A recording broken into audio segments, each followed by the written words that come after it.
Hi everyone, it's Judy here at Janet's Floral Design, and this afternoon I wanted to do a new tip video. We haven't done one since the 2019 ended, and I thought it was time for us to get back into the habit of doing them again and helping you with the care of your plants. And today we wanted to do one on spider plants.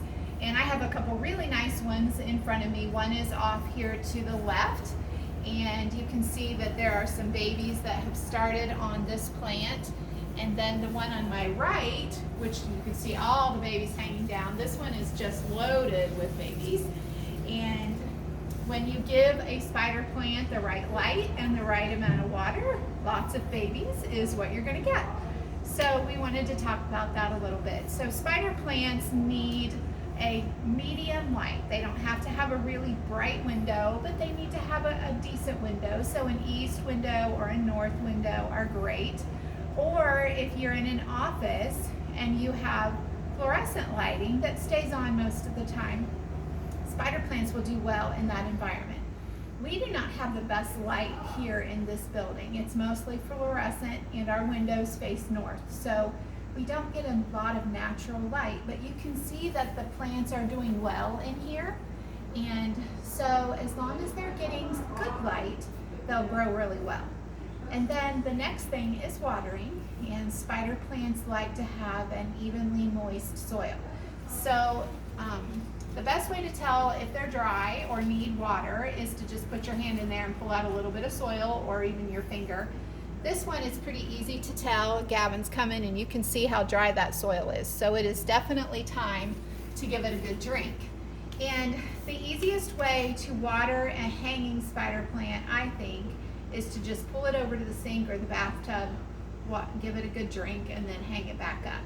If you don't want to do it that way, then you'll need to look for a hanging container that has a saucer, but even a saucer, if you give it too much, it can spill over. So you just have to be careful with how much you give it. Again, taking it to the sink just seems to be the least messy option. And you make sure that you get it watered well. So and then the last thing, of course, would be fertilizer. And houseplants don't need the same amount of fertilizer as an outdoor plant. You would just give it, follow the directions on your packaging of the fertilizer you have at home. But typically you would fertilize a houseplant once a month, maybe once every 6 weeks, just depending on the plant. But spider plants once every month would be a good option. So the next thing I wanted to talk about is babies, and how to take these babies and turn them into another plant. So you've already got the start, which is the baby itself, and I'm going to pull, we had some fall off, so I'm going to use those to show you. So here's a stem of babies, and this is one baby right here.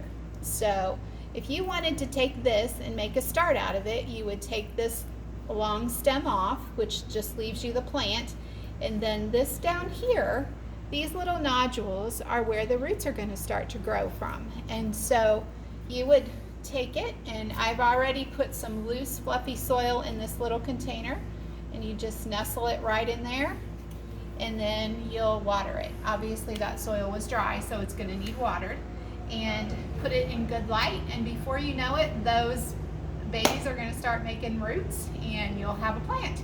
So that's pretty exciting and kind of a fun project if you have children, or maybe you're a teacher and have a class. It's a great way to get them learning about plants.